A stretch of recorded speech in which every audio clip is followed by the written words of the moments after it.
کیا قربانی معاشی تباہی کا ذریعہ ہے؟ لاکھوں روپیہ خون کی شکل میں نالیوں میں بہہ جاتا ہے۔ یہ معاشی بدحالی کا سبب ہے۔ بہت سے لوگ غریب ہیں، لہٰذا اگر ہم لوگ قربانی نہ کریں اور وہ رقم ان کو دے دیں تو اس میں کیا حرج ہے؟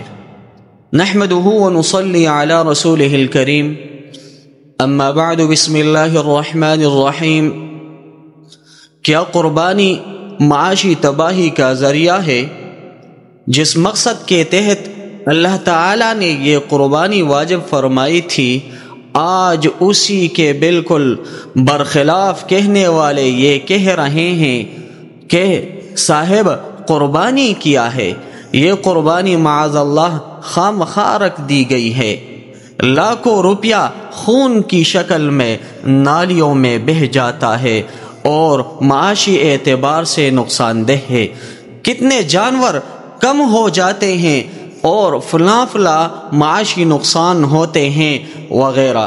لہٰذا قربانی کرنے کے بجائے یہ کرنا چاہیے کہ وہ لوگ جو بھوک کی وجہ سے غمگین ہے، جو بھوک کی وجہ سے پریشان ہے، قربانی کر کے تقسیم کرنے کے بجائے اگر وہ روپیہ اس غریب کو دے دے تو اس کو زیادہ ضرورت ہے۔ یہ پروپیگنڈا اتنی کثرت سے کیا جا رہا ہے کہ پہلے زمانے میں تو صرف ایک مخصوص حلقہ تھا جو یہ باتیں کہتا تھا، لیکن اب یہ حالت ہو گئی ہے کہ شاید ہی کوئی دن خالی جاتا ہو جس میں کم از کم 2-4 افراد یہ بات نہ پوچھ لیتے ہوں کہ ہمارے عزیزوں میں بہت سے لوگ غریب ہیں، لہٰذا اگر ہم لوگ قربانی نہ کریں اور وہ رقم ان کو دے دیں تو اس میں کیا حرج ہے؟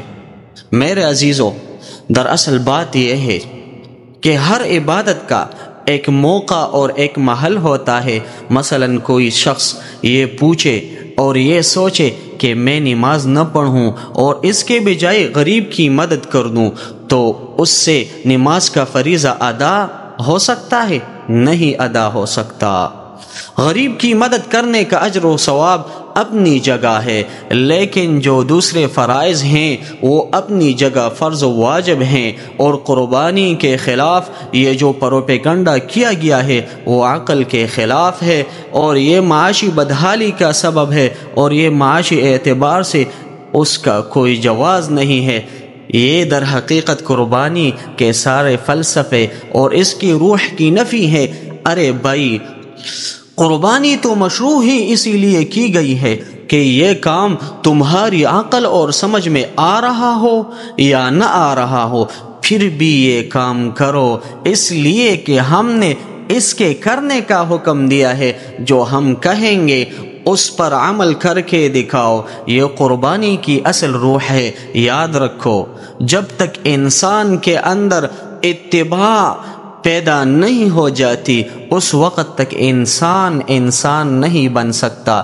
جتنی بدعنوانیاں، جتنے مظالم، جتنی تباہ کاریاں آج انسانوں کے اندر پھیلی ہوئی ہے وہ در حقیقت اس بنیاد کی فراموش کرنے کی وجہ ہے کہ انسان اپنی عقل کے پیچھے چلتا ہے، اللہ کے حکم کی اتباع کی طرف نہیں جاتا۔ میرے عزیزو، ہمیں چاہیے کہ یہ پروپیگنڈے اسلام کے خلاف نہ کرے۔ دوسری طرف آپ دیکھیں، جب شادی ہوتی ہے تو اس میں بھی خون بہایا جاتا ہے اور بے جا خرچے کیے جاتے ہیں، فضولیات میں اور عبث چیزوں میں پیسے بہا دیے جاتے ہیں۔ وہاں پر تو یہ نہیں کہتے کہ ہمارے محلے میں، ہمارے عزیز و اقارب میں فلاں غریب ہے، ان کے ساتھ اس کے بجائے مدد کرنی چاہیے۔ حالانکہ کرنا تو یہ چاہیے تھا کہ شادی میں ہم لاکھوں روپے خرچ کرتے ہیں، ولیمہ کرنا چاہیے۔ میں یہ نہیں کہتا کہ ولیمہ نہ کریں، ولیمہ کرنا چاہیے، لیکن اس کے بجائے اس کے اوپر پیسے چھڑکنا اور اس کے علاوہ گانے بجانوں والے لے کر آنا یہ نہیں کرنا چاہیے، کیونکہ شادی ایک عبادت ہے اور عبادت بھی عبادت انداز سے کرنا چاہیے۔ لہٰذا میرے محترم دوستو، ان پروپیگنڈوں سے دور رہیے اور ہر عمل کا، ہر عبادت کا اپنا مقام ہے، اپنی جگہ ہے۔ لہٰذا جو عبادت اللہ رب العزت نے ہمیں جس ایام میں کرنے کی ہدایت دی ہے، ان ایام میں کرنا افضل ہے، ان ایام میں کرنا عبادت ہے۔ ان کے علاوہ اگر دوسرے ایام میں ہم کریں تو اتنا اللہ ہم سے خوش نہیں ہوگا۔